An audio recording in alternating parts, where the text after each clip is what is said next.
Perhatikan baik-baik, saya akan padatkan dan saya cukupkan dengan ini. Ayat 27, Quran surah 2 ayat 27. Ada 3 ciri utama makhluk, saya sebut makhluk karena iblis pun pernah terjebak dengan sifat ini.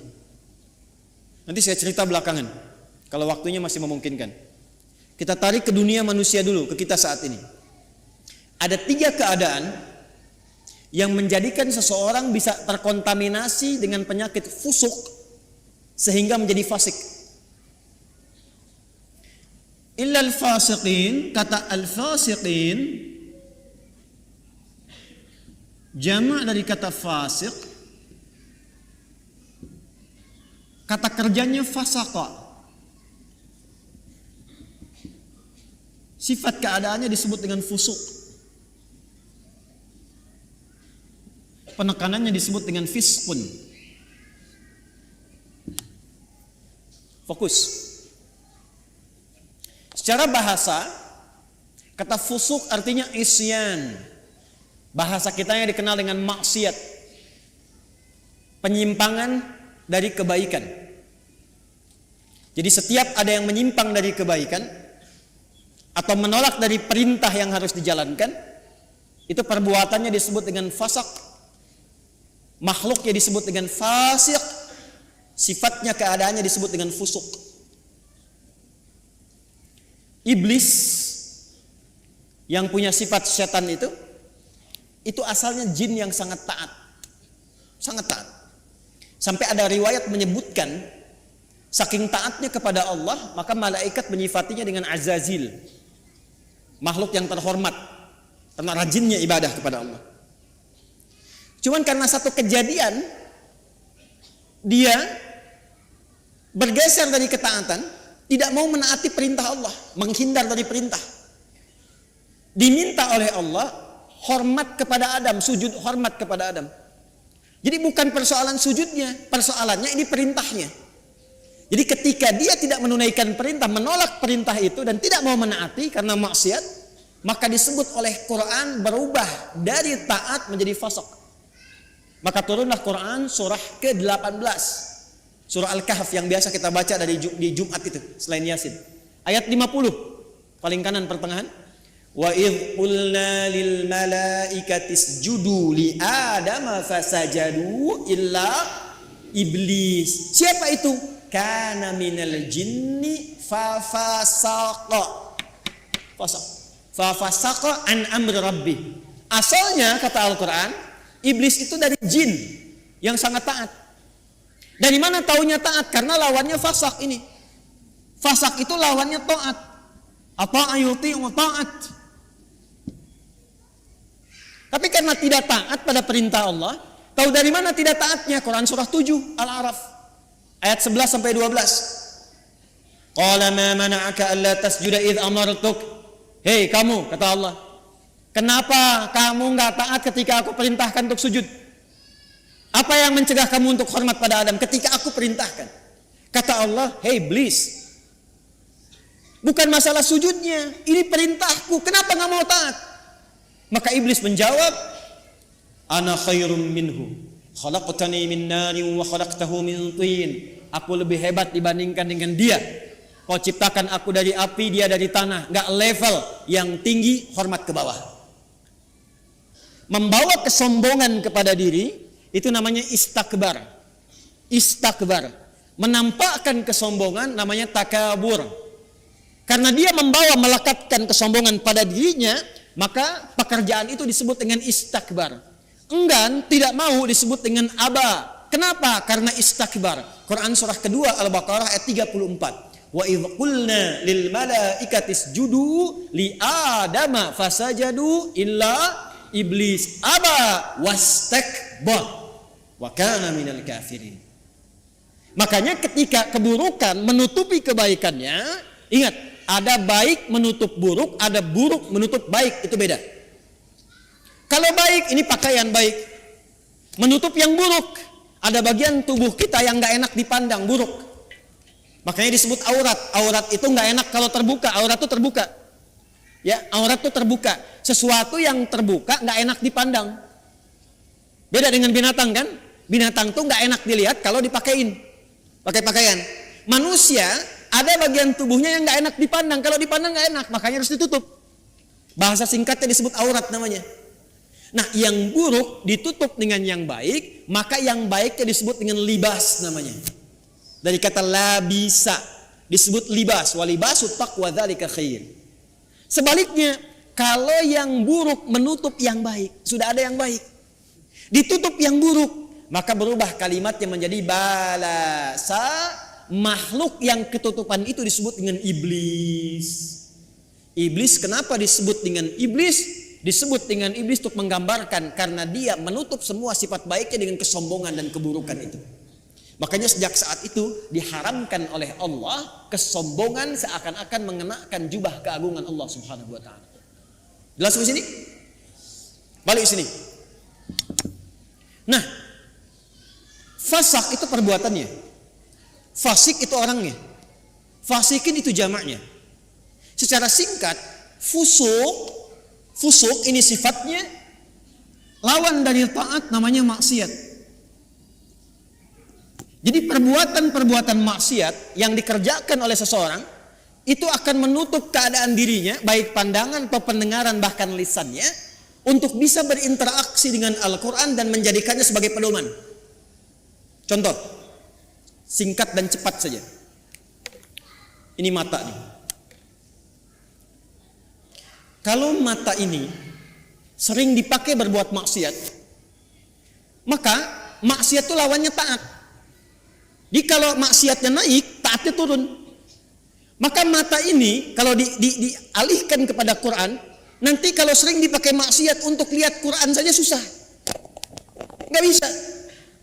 Maka alih-alih mendapatkan pedoman dari Quran, untuk lihat pun kadang-kadang nggak mampu. Padahal mushafnya sudah dia kumpulkan. Ada jenisnya dengan tajwid, tajwidnya berwarna. Ada yang jenisnya besar, yang kecil, yang perkata, yang macam-macam. Itu dia koleksi, dia simpan. Tapi anehnya begini, setiap melihat mushaf itu nggak mampu hanya untuk mengambil atau melihatnya saja. Lewat lagi sampai berdebu. Baru ketika ada pengajian datang ke rumah, mama, mana mushaf kita yang ditempel itu di dinding? Ditempel di dinding. Apa tadi lihat?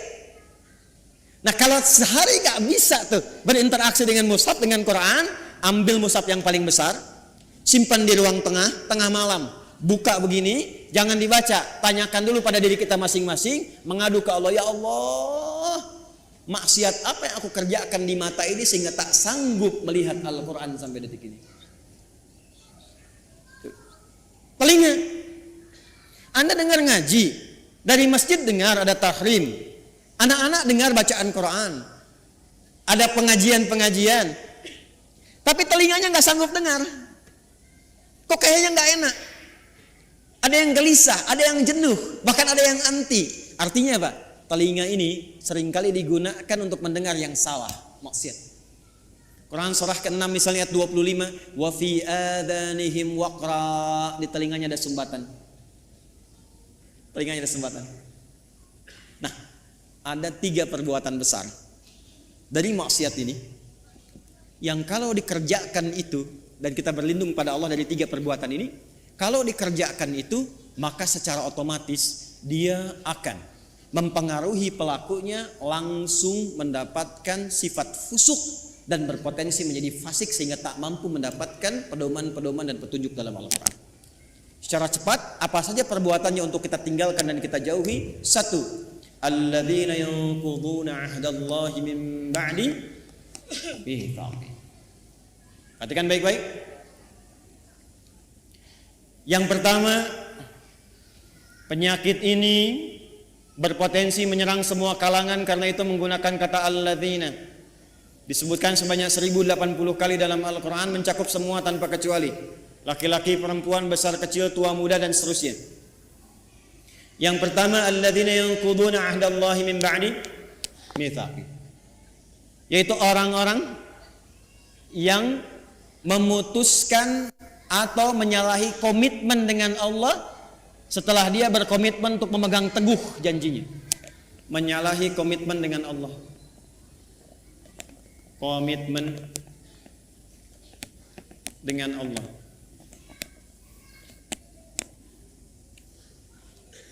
Praktek langsung. Awas hati-hati, awas hati-hati. Apa komitmen pertama kita yang paling pokok dengan Allah?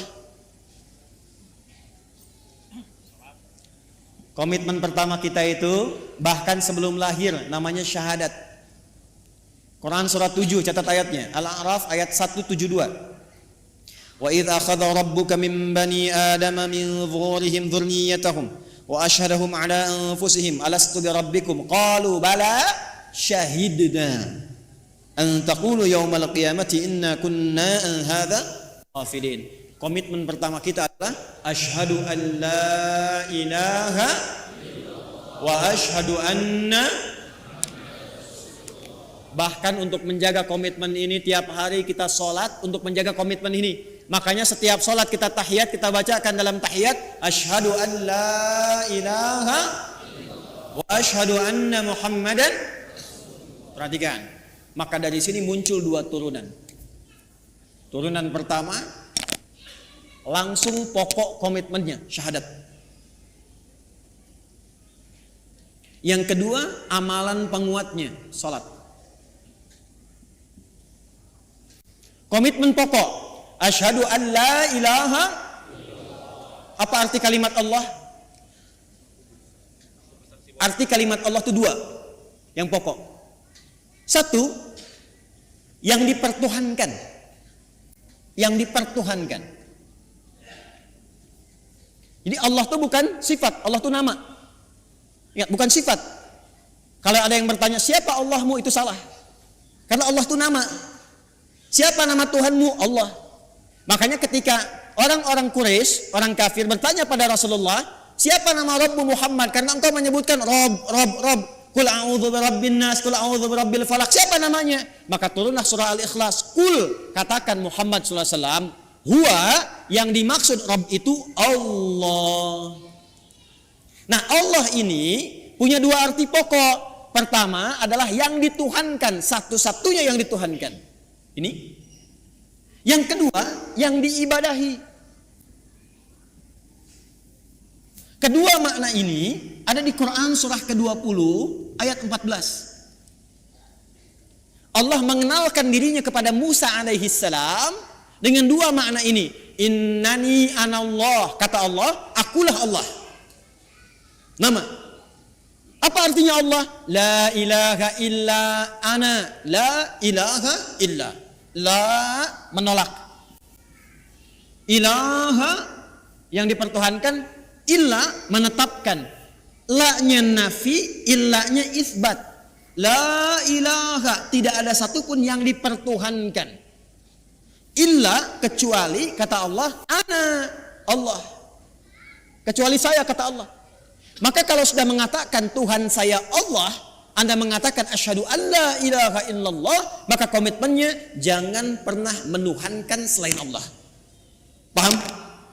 Saya ulang, jangan pernah menuhankan selain siapa? Ingat, kita menghormati keyakinan orang lain. Dan toleransi tertinggi dalam menghormati itu adalah tidak mencampuri ketuhanan di luar apa yang kita yakini. Karena itulah ayatnya berbunyi lakum dinukum la ikraha. Jangan ganggu, nggak boleh. Hormati saudara kita, yang Kristen, yang Hindu, yang Buddha, yang Konghucu, hormati. Tapi jangan campuri. Karena toleransi terbaik itu tidak mengikutinya. Silahkan masing-masing, jangan ganggu. Nggak boleh merasa terganggu, tapi jangan ikut-ikutan. Nggak usah ikut-ikutan. Toleransi tertinggi dalam akidah itu zero tolerance, supaya saling menghormati. Ya, karena kalau Anda datang ke tempat itu, Anda ingin menghormati tapi ikut-ikutan, itu terjadi sifat munafik nantinya. Ya, di lisan iya, di hati mengingkari. Itu nggak boleh. Islam nggak suka begitu. Antara lisan dengan hati itu harus sama. Ya, jangan sampai, mohon maaf, ya, lisannya berkata, ya, ikuti senyum, tapi hatinya mengingkari. Salah sesembahanmu, itu bukan Tuhanmu. Nah, Islam nggak mau begitu. Hormati orang lain, silahkan yakini apa yang Anda yakini. Kalau pengen tahu tentang Islam kami ajarkan, ya, tapi jangan ikut-ikutan dan tidak boleh mengganggu. Itu yang paling indah. Lakum dinukum. karena itu kalau sudah la ilaha il, asyhadu an la ilaha il, maka tidak boleh mengatakan kalimat ini. Camkan ini. Tuh. Kedengaran? Begitu Anda lakukan, ambulan nanti siap menanti. Dan ambulannya malaikat maut itu yang paling sangat menegangkan. Kalau sudah mengatakan la ilaha, asyhadu an la ilaha, itu komitmen, maka tidak boleh ada kalimat ini. Camkan. Semua agama sama, menuju pada Tuhan yang sama, cuman caranya beda-beda. Maka itu sudah mulai pelanggaran terhadap komitmen. Saya yakin orang-orang yang seperti itu tidak akan pernah atau kesulitan dia mendapatkan petunjuk dari Quran. Yang ada apa? Semakin salah ngajinya. Ayatnya semakin dipotong-potong. Ayat tentang menuhankan Allah dipotong. Ayat tentang sholat pada akhirnya nggak sholat.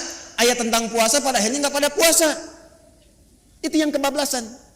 Di orang-orang kalau sudah begitu, apalagi mau ngolok-ngolok ayat, pada ujung-ujungnya nggak yakin tentang Qurannya sendiri. Dan kalau di tes ngaji, ujungnya nggak bisa ngaji juga itu. Ini yang bahaya. Di orang-orang yang seringkali melanggar komitmen, pada akhirnya sulit mendapatkan petunjuk dari Al-Quran. Yang ada, Quran akan dipotong-potong sesuai dengan selera nafsunya. Jelas? Awas.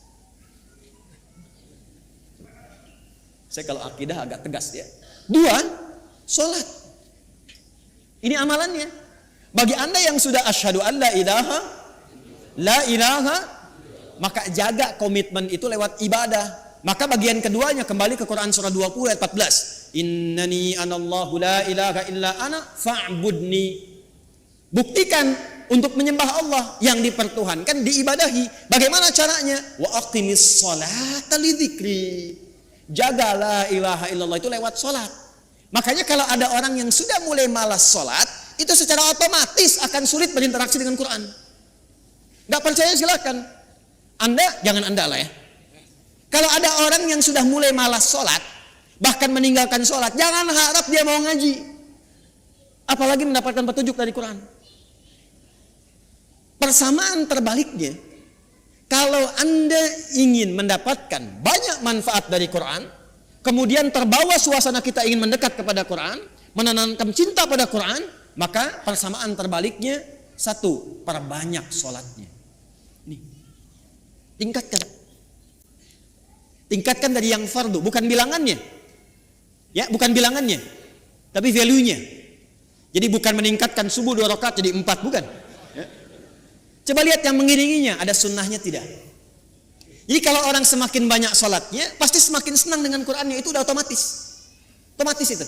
Anda kalau sudah mulai senang tahajud, senang duha, senang khatib, demi Allah saya katakan, itu Anda nggak akan lepas dengan mushaf. Pasti itu. Sudah persamaan itu. Sudah persamaan. Jelas? Nah, setelah itu nanti kalau sudah senang Quran, pindah cara ngajinya. Dari mulai belajar baca, belajar pahami, sampai keluarkan kurikulum hidup yang sesuai dengan aktivitas Anda. 1. 2. Wa yaqta'una ma amara Allah bihi ayyusal. Seringkali memutus apa yang Allah perintahkan untuk disambungkan. Memutus hubungan. Memutus apa yang Allah perintahkan untuk disambung. Ini babnya banyak. Saya ulang, babnya banyak. Saya ambil contoh yang paling gampang dengan akhlak. Awas, tes nih. Dengan orang tua. Awas, jangan-jangan ngaji sekarang kelihatan nyaman, enak, baik-baik dan sebagainya, ternyata dengan orang tua belum selesai masalahnya. Orang tua dengan anak harus nyambung tidak? Harus sayang tidak? Maka kalau ada anak berbuat tidak baik kepada kedua orang tua, walaupun dia akan dipaksa untuk mengaji, jangan harap mendapatkan manfaat yang cepat dari Quran yang dia kaji itu. Mandek pasti itu. Persamaan terbaliknya, kalau Anda menginginkan anaknya ingin cepat lekat dengan Quran, maka berbuat baik pada orang tua. Persamaannya dipersamakan lagi, kalau ibu ingin anaknya dekat dengan Al-Quran, ya, maka ibu sayangi anak, perbanyak doa kepada Allah, mintakan supaya anak itu bisa lekat dengan Quran.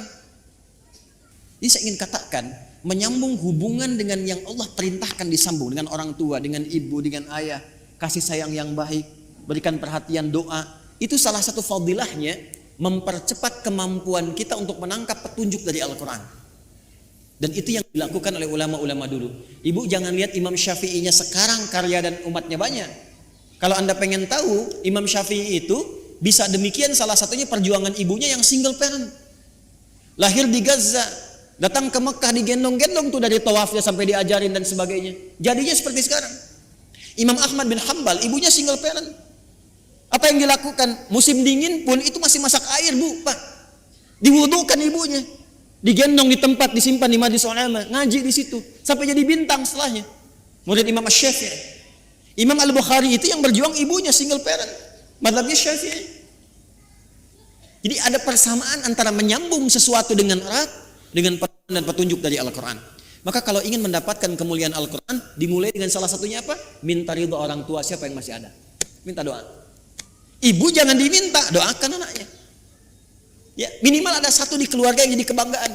Di akhirat, Bu. Karena kalau dunia sementara. Harus ada di keluarga Anda itu, saya, kita, yang dipanggil di akhirat mewakili keluarga besar. Jadi kebanggaan. Itu loh anak-anak yang sering Anda lihat orang tuanya itu orang biasa. Ya, hartanya nggak banyak, makannya terbatas, Anda merasa kasihan. Jangan salah, mungkin yang perlu dikasihani itu Anda. Karena dia telah menciptakan, membuat sebuah sistem kehidupannya bahagia di sisi Allah. Jadi kebanggaan. Ternyata anaknya sudah hafal Quran 30 juz. Ternyata orang tuanya hafal Quran dengan 7 riwayat. Dan dia siapkan anaknya di kebanggaan di akhirat.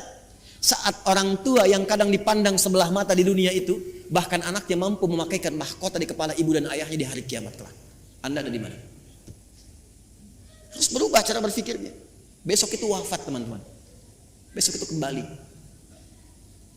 3 yang terakhir, wa yufsiduna fil ardh. Orang yang senang merusak. Fasad. Senang merusak. Fasad itu definisinya banyak. Ya, mencuri merusak tidak? Menipu merusak tidak? Mencela merusak tidak? Jangan harap Anda ngaji, datang ke pengajian tapi senang mencela orang lain. Jangan harap mendapat petunjuk dari Quran dengan cara yang benar. Anda kerja, ngambil harta yang haram, korupsi, menipu dan sebagainya. Jangan harap dekat dengan Quran. Makanya orang-orang yang korupsi itu bisa dicek deh, pasti nggak bisa ngaji. Walaupun asalnya bisa ngaji, jauh dari Quran pada akhirnya. Saya di Libya pernah satu majlis dengan salah satu tokoh yang diagungkan oleh kalangan liberal. Namanya Jamal Al-Banna. Jamal Al-Banna ini dulunya itu salah satu yang sangat concern dalam hadis, hafal Quran. Tapi satu kali terjadi perubahan dalam hidupnya, singkatnya dia keluar ke barat. Di barat berubah pandangannya, punya interaksi yang salah, yang keliru, maka pikirannya berubah menjadi liberal. Satu kali ke Libya, ke Tripoli, jadi kami itu punya pelajaran salah satunya Al-Istishraq wa Tansir, gerakan-gerakan orientalis, tokohnya siapa aja. Dahsyatnya kurikulum di sana, kalau sudah belajar nanti tokohnya diundang kalau masih hidup. Jadi kita berdialog, tahu pemikirannya bagaimana. Secara singkat, masih ada videonya sampai sekarang. Gambarnya, fotonya saya masih ada. Itu begitu datang, kita duduk sama menyimak. Itu membaca yang paling ringan dalam Al-Quran yang jadi favorit Anda sekalian. Kan ada 3 surat paling favorit di muka bumi untuk setiap muslim saat ini. 3 qul terakhir kan? Ya, qul huwallah, qul a'udzu birabbil falaq, qul a'udzu birabbin. Itu baca Al-Ikhlas, qul huwallahu ahad, tertukar-tukar enggak selesai-selesai. Qul huwallahu ahad, Allahus lam yalid wa lam yakul huwallahu ahad, Allahus, sampai istighfar para mufti yang ada pada saat itu, astagfirullah, astagfirullah. Anda bisa bayangkan. Apa? Karena Quran yang baik tidak akan bercampur dengan yang kotor. Jadi kalau sudah mendapatkan dengan cara yang kotor, harta yang kotor, pikiran yang tidak baik, nggak akan pernah Quran jadi petunjuk dalam hidupnya. Ini. Maka kalau ingin jadi ahli Quran, jangan merusak. Anda mahasiswa jangan nyontek. Jadi mahasiswa yang jujur, bekerja yang benar, belajar yang benar, masuk kelas disiplin. Nanti kalau Anda udah jadi ahli Quran, Anda akan menikmati bagaimana Anda menuntut ilmu. Jadi senang belajar itu, nikmat, nyaman. Ya, dan potensi Anda akan muncul, menapak ke bumi, terhubung dengan Allah dengan sangat kuat. Energi potensial begitu kan? EP sama dengan M dikali G kali H kan? Energi potensial sama dengan M dikali G kali H, gitu kan? Massa kalikan gravitasi kalikan ketinggian. Anggaplah ini Anda, gravitasinya menapak bumi dengan aktivitas Anda, H-nya height tersambung ke atas. Walaupun ini adalah mengambang yang tidak menempel, tapi potensinya ada di situ. Kalau Anda mampu memijak bumi dan menyambungkan diri Anda kepada Allah dengan kuat, maka semua potensi yang ada pada diri Anda akan keluar. Tinggal Anda rubah itu menjadi kinetik. EK sama dengan setengah M dikalikan V kuadrat. M kalikan V kuadrat. Usaha Anda nggak akan banyak lagi, cukup setengah, tapi percepatannya banyak. Kalau Anda ingin rubah jadi pekerjaan dan beraktivitas, gabungkan potensial dengan kinetik, maka dia menjadi energi mekanik. IM sama dengan EP dikalikan EK. Anda fisika belajar nggak sih? Mana yang ITB jurusan fisika? Betul nggak ini? Hah? Betul nggak? Betul kan? Tapi nanti energi itu juga bisa berubah. Mesti ada daya, mesti ada kekuatan, mesti ada waktu. Makanya rumus energi nanti berubah kan ketika masuk ke energi listrik, ya kan?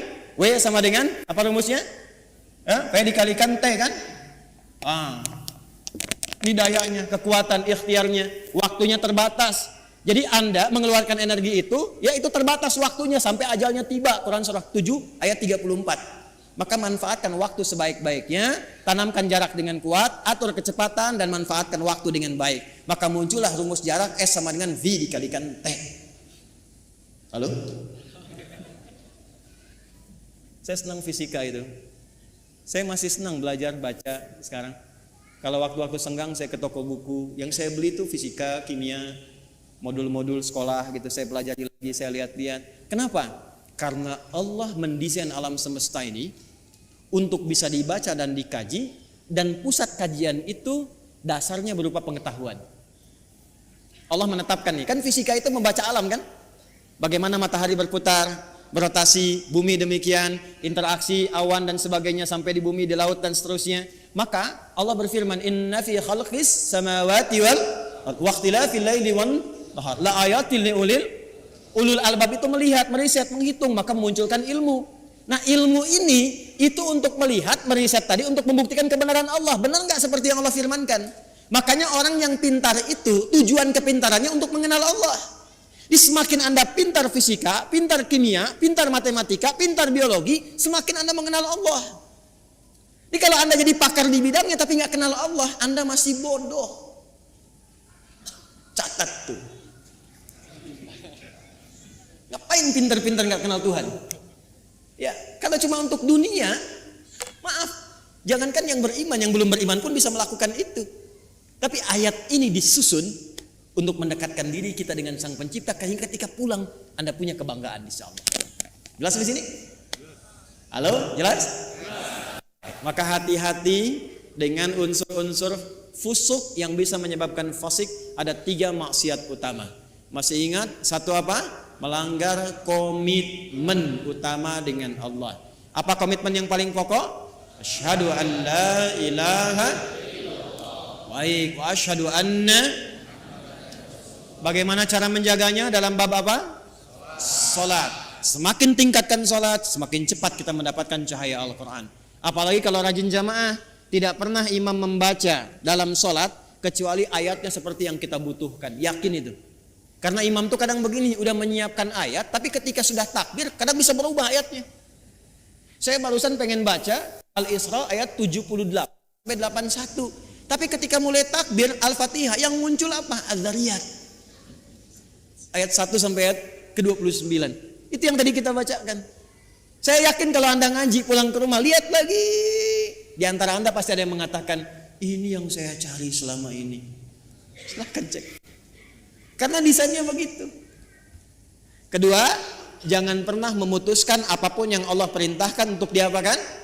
Disambungkan. Contohnya, hubungan antara anak dengan siapa? Orang tua. Hubungan timbal balik ini kalau benar dilakukan, pasti akan memudahkan kita berinteraksi dengan Al-Quran. Yang ketiga, jangan pernah merusak dalam berbagai aktivitas di muka bumi. Kalau Anda pelajar, jadi pelajar yang baik. Jadi pengajar, dosen, pengajar yang baik. Jangan merusak murid. Hati-hati. Kalau Anda bekerja yang benar, jangan merusak sistem. Ya, dengan mencuri, dengan menyogok, dengan macam-macam, jauhi. Kalau semua yang dikerjakan benar dan baik, insya Allah semua pedoman Quran mudah untuk kita dapatkan, mudah untuk kita amalkan. Jelas?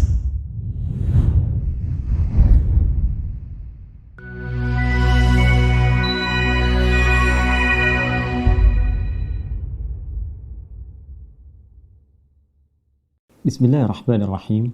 Assalamualaikum warahmatullahi wabarakatuh. Alhamdulillah, wassalatu wassalamu ala rasulillah wa ala alihi wa sahbihi wa man walah wa ba'd.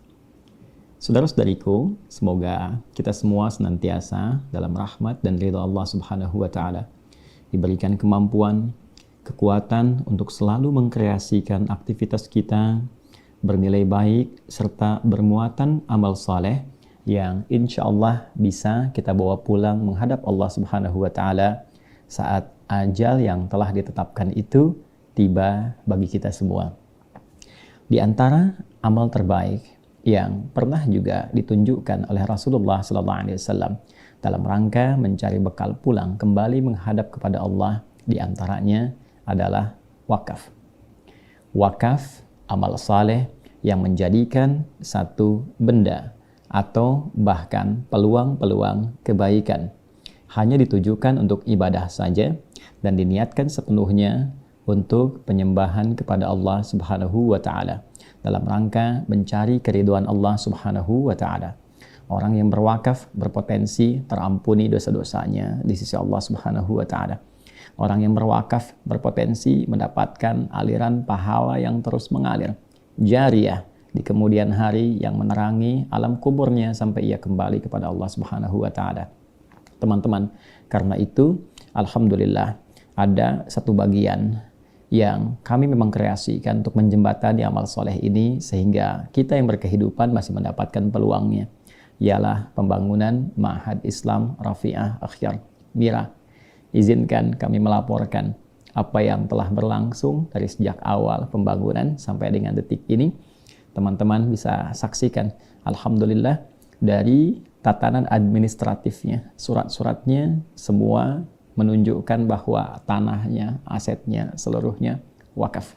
Tidak ada dimiliki oleh satu pihak termasuk seorang Adi Hidayat.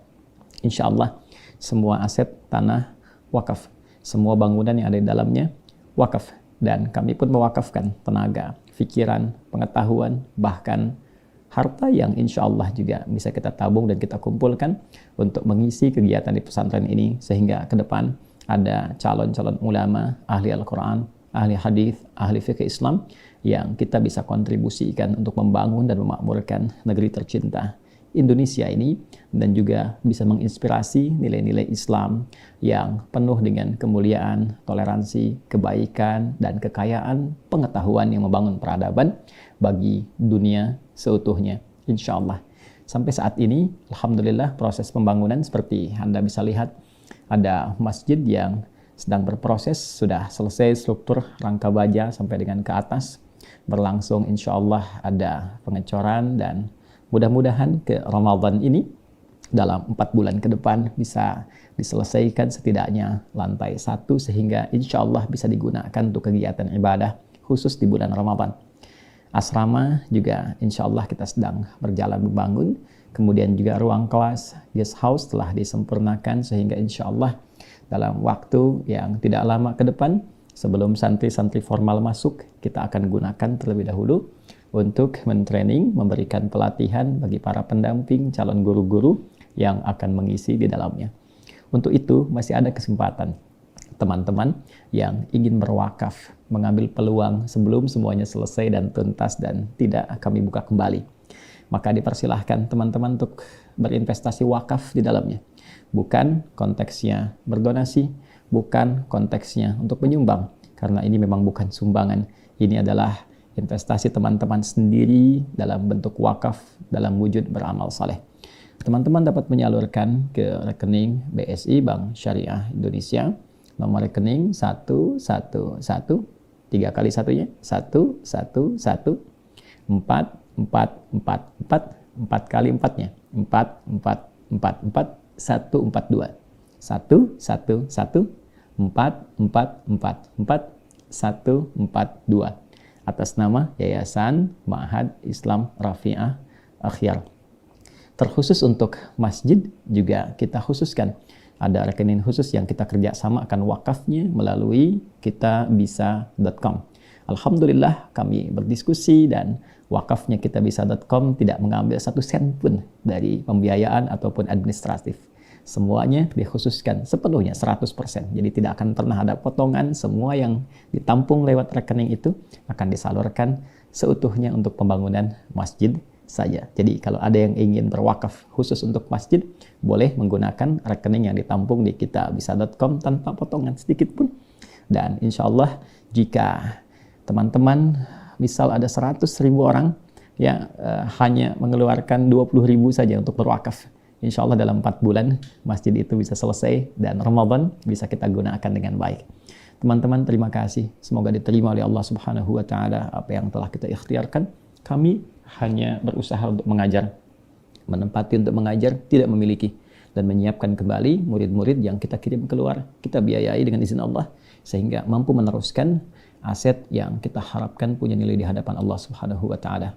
Jika kelak saya berpulang, sudah ada insya Allah murid yang meneruskan sehingga wujud amalan kita dengan izin Allah tetap berlangsung sampai kita kembali berpulang, sampai kehidupan berakhir. Terima kasih, semoga Allah ridai. Assalamualaikum warahmatullahi wabarakatuh.